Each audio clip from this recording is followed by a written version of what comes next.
Hola chicos, soy yo, Theory Master. Antes de comenzar quiero decir que voy a cambiar un poco la personalidad e inteligencia de Naruto. Asimismo, voy a cambiar su apariencia, va a ser exactamente a como está en la foto, todo esto para que todo tenga un poco más de sentido y la teoría sea mejor. Bien. Capítulo 1. Habían pasado 4 meses desde que Naruto comenzó a entrenar de manera constante, ya era 23 de enero para este momento y Naruto por fin había sido capaz de terminar la primera versión del libro. Su avance había sido ingente, cuando comenzó con el entrenamiento, o sea, poco después de salir de la academia, no era más que un genin que estaba un poco por encima que el promedio a causa del apartado de control de chakra, pero ahora mismo sentía que estaba por encima de todos los que estaban en su clase, bueno, no de todos, pero sí de la mayoría. En su clase habían un par de prodigios del clan Aburame y del clan Uzumaki que lo podrían hacer ver como un pequeño novato, pero eso no lo desanimó. Ahora mismo sus habilidades con el control elemental era por mucho increíble, a causa del curioso método de entrenamiento, pudo mejorar su chakra a tal punto que sencillamente podría aplicar a la prueba de ninja médico en el apartado práctico de la manifestación y control de chakra y pasarla con mucha facilidad. Su dominio con el elemento aire se volvió increíblemente asombroso, sentía que lo podría lograr todo, aunque estuviese entrenando por poco tiempo. Las técnicas que poseía ahora mismo en su arsenal no podrían ser contadas, porque en sí no habían, lo que habían eran estandarizaciones de su dominio con el aire. No es que existiese una técnica o algo por el estilo, se dio cuenta pasado un par de meses que el libro solo le entregaba divagaciones e indicaciones de cómo construir cimientos, o sea, le enseñaba fundamentos, pero jamás técnicas y él entendió el porqué. El aprender técnicas de esta manera era meramente imposible, no se puede imitar los sentidos de otra persona sin importar qué tan bueno, parecido o capaz seas a comparación de la otra persona. Los sentidos personales entran en el campo que el autor llamó como relatividad perceptiva del sujeto interdependiente de la realidad. Lo que el autor explica es que los sentidos son propios de uno, no se pueden copiar, no se pueden percibir, no se pueden cuantificar y tampoco se pueden compartir, pero los sentidos dependen de la realidad, o sea, del entorno y la naturaleza para su desarrollo y constante cambio. De hecho, si no fuese a causa de la realidad, de la naturaleza, lo que se conocen como sentidos probablemente no pudiesen existir en lo absoluto, dando esto el resultado que, si controlas el medio ambiente a causa de tus sentidos, no podrás compartir de manera específica el cómo lo hiciste, tan solo podrás decir las bases que usaste para lograr tal cosa. Naruto, luego de haber entendido y comprendido ese hecho, se puso en un estado de autorreflexión y meditación supina. No había día o noche en la que no se entrara a sí mismo, fuese mental o físicamente. Hacía ejercicios de desgaste de chakra para así aumentar de manera forzada la cantidad de chakra que sus bobinas podrían soportar. Este método era uno muy peligroso, pero a través de ciertas indicaciones explicadas en el libro, se enseñó a cómo hacerlo de manera segura. Ya que los sentidos, el control de chakra y la cantidad de chakra que tenía el sujeto eran interdependientes, cuando se aumentaba uno los otros se veían afectados para bien o para mal. Lo que hacía Naruto en su constante entrenamiento era de gastar lo máximo posible su chakra a través del control de los sentidos, lo cual solo era posible a través de una constante mejora en el control de su chakra, pero este control de chakra tenía que desbordar chakra, porque el chakra se tenía que transformar en algo no divisorio para que los sentidos se viesen afectados. Naruto aún no comprendía el por qué el chakra se transformaba en algo y no salía de su propio cuerpo. De hecho, no entendía el por qué el chakra era capaz de ejercer control en los sentidos, o sea, sabía la explicación de memoria, pero no la comprendía. La explicación estaba llena de analogías y palabras que él jamás había visto en toda su vida y, aunque lo intentase por los medios que para él eran posibles actualmente, no logró llegar a una conclusión de a causa de algo de la explicación. Logró entender que en sí, cuando hacía ese desgaste de chakra a través de su constante transformación, el chakra como tal circulaba sobre el mismo sujeto, o sea Naruto, pero a la vez no lo hacía. Esto le dio la ventaja de no sufrir por el desgaste de chakra y a la vez hacerlo, pero, por sorprendente que pudiese parecer, le daba la ventaja de no tener efectos secundarios a la hora de incrementar de manera descomunal su chakra. Sus bobinas de chakra fácilmente podrían rivalizar con las de un Uzumaki de nivel Genin alto o Chunin bajo. Contando esto, si estuviese en una nivelación normal, probablemente estaría en un nivel de Chunin medio o alto en cuanto a reservas de chakra se refiere. El control que tenía sobre las técnicas del aire era asombroso. Gracias a su imaginación tiene muchísimas técnicas en su arsenal. Unas de estas son pasos del cielo. Esta técnica le permitía literalmente dar pasos en el cielo. Usaba el aire como una superficie sólida a través de formar ciertas plataformas de aire debajo de sus pies. Era una técnica bastante sencilla y muy práctica. No necesitaba concentración alguna a este momento para realizar la técnica. El hecho de que ese molde de chakra estuviese interactuando con su propio cuerpo lo hizo muchísimo más fácil. Tenía también una técnica a la cual él no le ha puesto un nombre en específico, pero podría considerarse como una copia perfecta de la bala de aire, solo que más rápida, tangible y más fuerte. Todo esto porque el aire en su estado más puro se vio comprimido de manera natural consigo mismo, formando así un espacio que él llamó presión cero que, si llega a impactar al enemigo, probablemente sea un golpe el cual lo dejará fuera de combate por un tiempo. Lo malo de esta técnica es que requería mucha concentración. La formación de este espacio cero requería un desgaste mental grandísimo y una concentración absurda. Sería bueno usar esa técnica a distancias medias o largas, pero solo como última opción.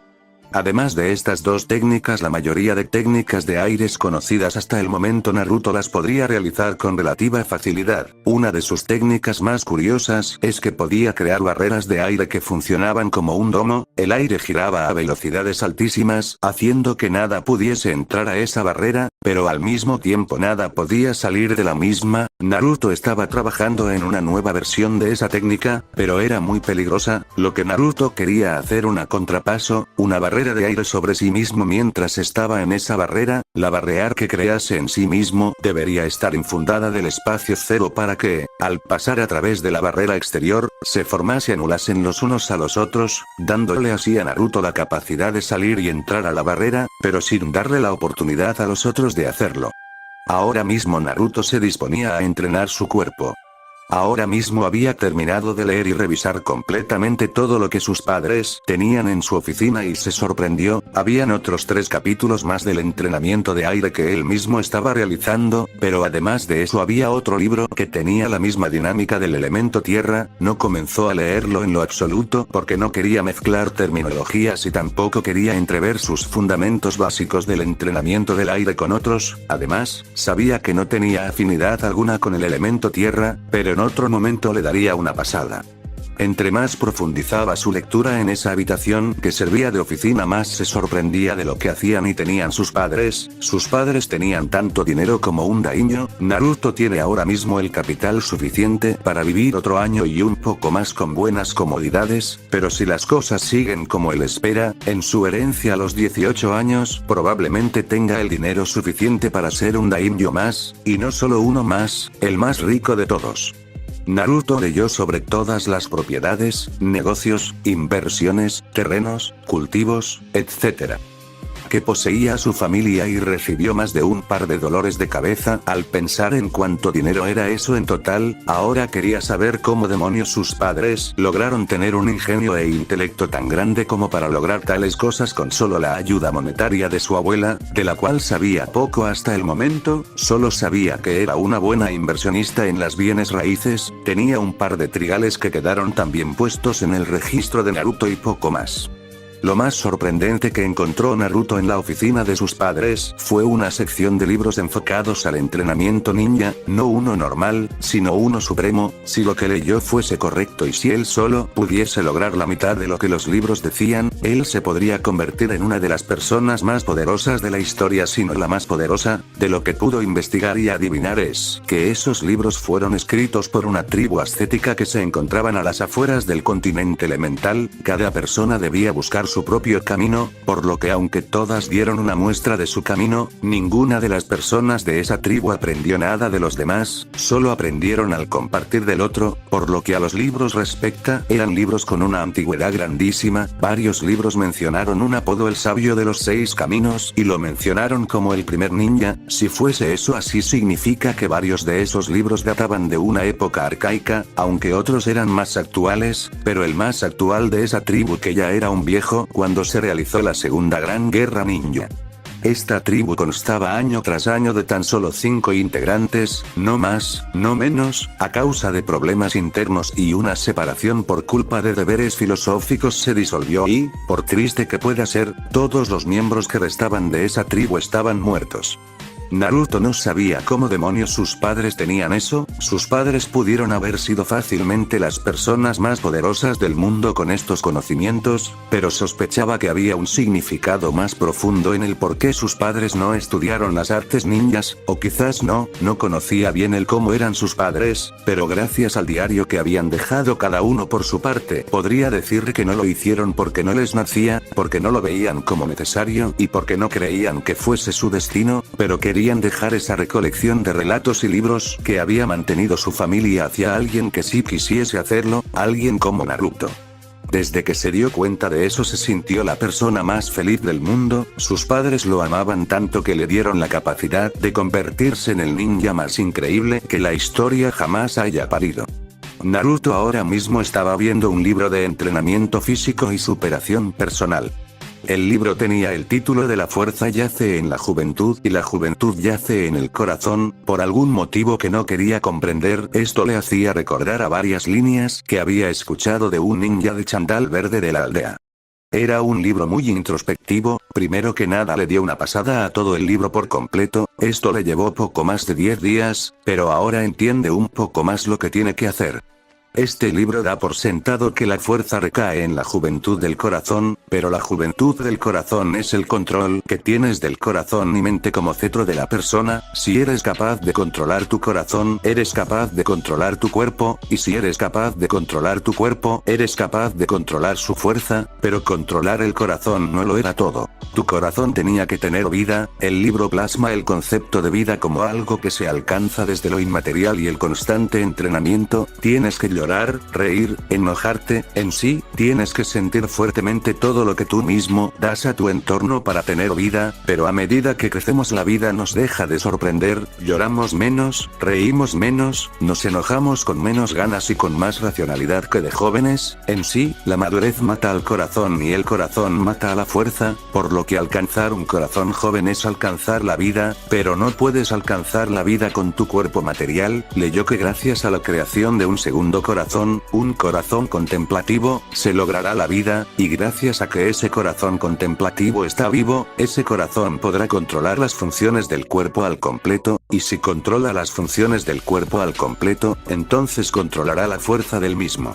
Esta idealización fue por mucho más complicada que el de la voluntad. Naruto ya llevaba 2 semanas tratando de crear un corazón y aún no tenía avance alguno. Se dio cuenta poco después que la meditación no le ayudaría en lo absoluto a resolver este problema. La meditación lo llevaba a un estado de reflexión supina. Ese estado era justamente lo contrario que tenía que alcanzar. Ahora mismo estaba plantado frente a un escritorio con un papel sobre el mismo lleno de palabras, significados y flechas que señalaban y unían palabras. Quería saber qué era lo que se estaba perdiendo. Luego de un tiempo se cansó, pensó que era demasiado, necesitaba salir de ahí, necesitaba tomar un descanso después de usar su mente a su máxima capacidad todos los días.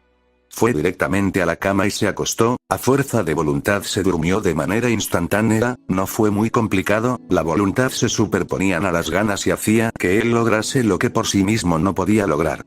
Durmió pero no sonó, soñó pero no descansó, descansó pero no durmió. Ese era el sentimiento que tenía Naruto al momento de despertarse. No podía entender este sentimiento en lo absoluto y eso lo agobiaba. Su habitación era espaciosa y ordenada, pero ahora mismo todo le parecía un poco demasiado pequeño, un poco demasiado confuso. Se preparó y alistó lo más rápido posible para salir de casa. Llevaba consigo un pequeño pergamino de sellado, ahí tenía un libro, su equipamiento ninja y unas cuantas trivialidades.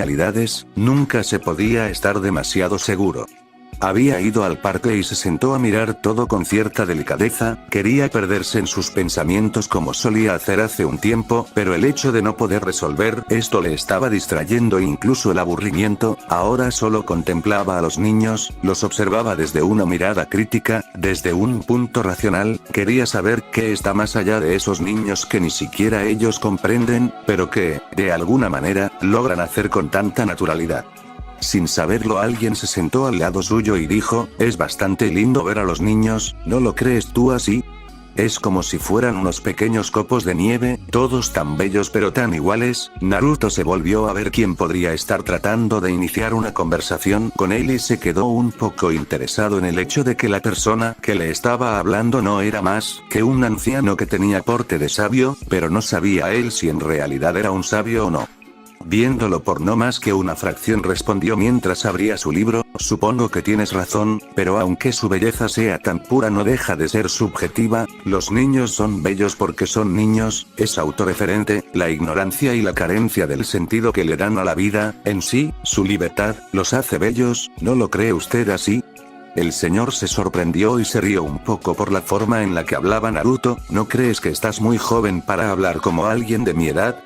Pero sí, tienes razón en eso, pero la belleza del niño no es autorreferente como tú lo planteas, la belleza no se encuentra unida al objeto, sino al sujeto, el hecho de que tú veas a un niño como lindo significa que él es lindo por el hecho de ser lindo, no que sea lindo por el hecho de ser niño. Naruto alzó un poco la ceja, hacía tiempo que no encontraba a alguien interesante con quien hablar, levantó la mirada de su libro y dijo, es una deducción interesante la que estás presentando Oji-san, pero si lo dices de esa manera entonces ¿por qué no todas las personas son lindas si todas fueron niños en algún punto de su vida? El anciano espetó una sonrisa y dijo, ¿quién te dijo que dejamos de ser niños? En el fondo, todos somos igual de jóvenes que esos pequeños niños y, al mismo tiempo, somos igual de lindos que ellos. Naruto se sorprendió un poco su deliberada aclaración, había llegado a esa conclusión hace un tiempo pero pero ahora le parecía un poco más interesante lo que estaba diciendo el anciano, entonces dijo, ¿es así?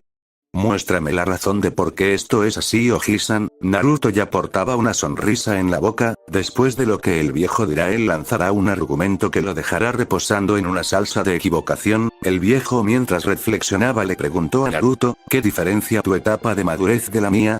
Naruto sin entender muy bien la pregunta respondió, ¿qué quieres decir con esto, viejo? Quiero decir que tanto tú como yo nunca crecimos en el espectro que conocemos como madurez. Naruto al escuchar esto se sorprendió un poco, no pensó que un señor que tenía más aspecto de senil que de sabio pudiese decir eso. Continúa con tu explicación Jiji. El viejo se vio un poco divertido al compartir su pensamiento con un niño que parecía demasiado mayor para su edad. La pseudo relación de la edad y la madurez es inexistente, jamás creces cuando de madurez se habla, solo dejas de sentirte atraído hacia lo que te rodea. Mira a esos niños por ejemplo, ellos miran el mundo sin júbilo, sin saber sobre la aventura se aventuran hacia lo desconocido en busca de algo que pueda llenar sus corazones, en tal caso, los adultos también son así, pero sin el toque de aventura, sin el toque de gracia, sin el toque de vida que la vida misma nos da. Cuando un niño se aventura a un nuevo parque de juego a descubrir que tiene por delante es lo mismo que cuando un perfume antes de salir de fiesta a ver qué podrá pasar esa noche. Cuando un niño se ve aterrado por el cómo lo puedan ver los demás es lo mismo que cuando un adulto teme por su estatus social y hace hasta lo imposible para no bajar de este, sino subir. Pequeño, no sé si entiendas lo que trato de decir, pero aunque nuestra sociedad sea una sociedad ninja cuasi tecnológica, seguimos programados por las mismas preparaciones psicológicas. Lo que tú conoces como madurez no es más que un mal intento de muerte. Naruto abrió un poco los ojos tras todo lo dicho, había leído varios libros del clan Yamanaka, pero jamás pensó en una conexión pseudo-filosófica con la psicológica sobre el tema. Tú mueres cuando no estás vivo, pero, ¿qué es estar vivo? Estar vivo es vivir, pero, ¿cómo crees que vivimos, pequeño? Vivimos sintiendo, no importa lo que hagas, cómo lo hagas o por qué lo hagas vives porque eres un ser sensible, pero respóndeme algo niño, ¿has vivo en realidad? Nunca desperdicies esos sentimientos puros que puedan llegar a encontrar tu corazón, de hecho, reúnelos y hazlos uno solo. Cuando seas capaz de reír fuertemente, llorar con desidia, gritar con ganas, pegar con rabia, entre más, serás capaz de vivir. El viejo se quedó un rato en silencio, se había inspirado un poco al hablar, no sabía si el niño que estaba frente a sus ojos iba a entender todo lo que le estaba diciendo. Parecía un chico inteligente, pero no sabía si comprendía el significado de todo lo que estaba detrás de esas palabras. Naruto se quedó callado un momento, estaba pensando en las palabras de ese viejo y al mismo tiempo estaba pensando en el libro que tenía en casa. Vivir es sentir, no podía sacarse esas palabras de su mente. Pasado un minuto que se hizo más largo de lo que debería, preguntó: ¿para ti, Oji-san, sentir es pensar? Por supuesto que no, respondió el viejo sin dudar, pero están directamente relacionados el uno con el otro. Para pensar tienes que sentir, pero para sentir tienes que percibir aquello que te rodea y para lograr eso tienes que pensar en lo que te rodea y el por qué lo hace. El viejo tenía una mano en el mentón mientras decía esto, jamás había pensado en una pregunta como esa, pero la respuesta era autoaclaratoria.